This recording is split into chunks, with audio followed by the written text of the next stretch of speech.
Hello প্রিয় শিক্ষার্থী বন্ধুরা, আজকে নতুন ভিডিওতে তোমাদেরকে স্বাগতম। কেমন আছো সবাই? আশা করি ভালো আছো।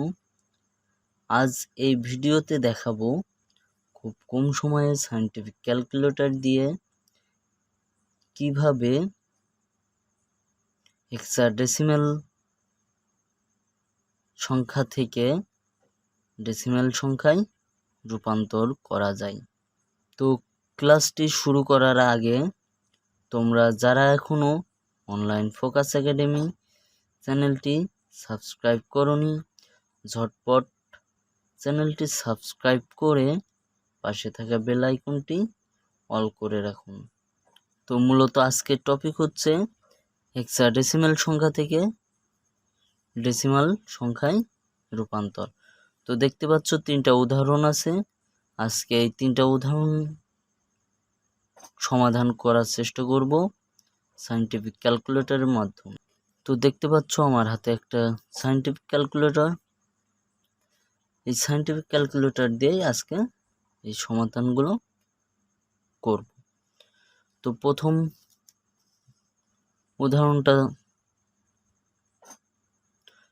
উদাহরণটা হচ্ছে 8b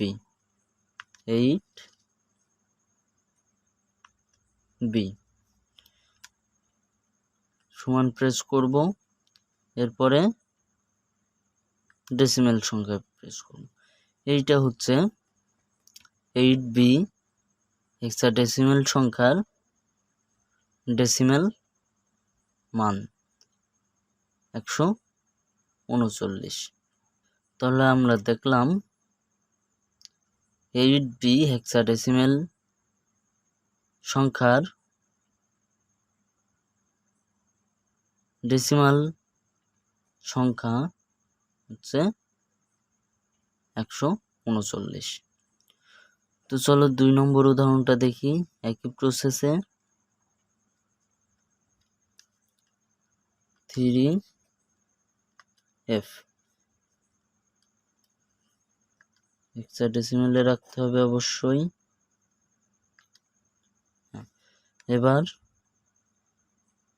সমান প্রেস করব, এবার আমি ডেসিমালে প্রেস করব। তো বন্ধুরা দেখো 3f হেক্সাডেসিমাল সংখ্যার ডেসিমাল সংখ্যা হচ্ছে 63। তো এভাবে তোমরা খুব সহজেই একটা থেকে আরেকটায় রূপান্তর করতে পারবে। এগুলো তোমাদের বহু নির্বাচনী সমাধানের জন্য খুবই গুরুত্বপূর্ণ। চলো তাহলে লাস্ট উদাহরণটা সমাধান করি। লাস্ট উদাহরণটা হচ্ছে 6e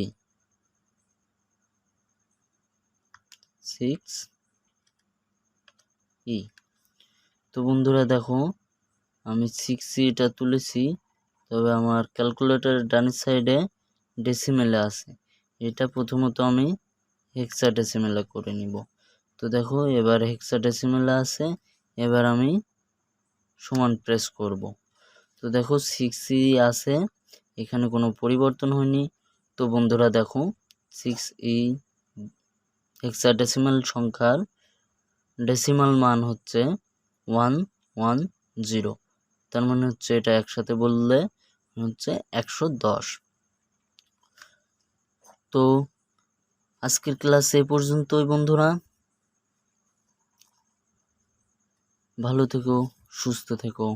ধন্যবাদ সবাইকে।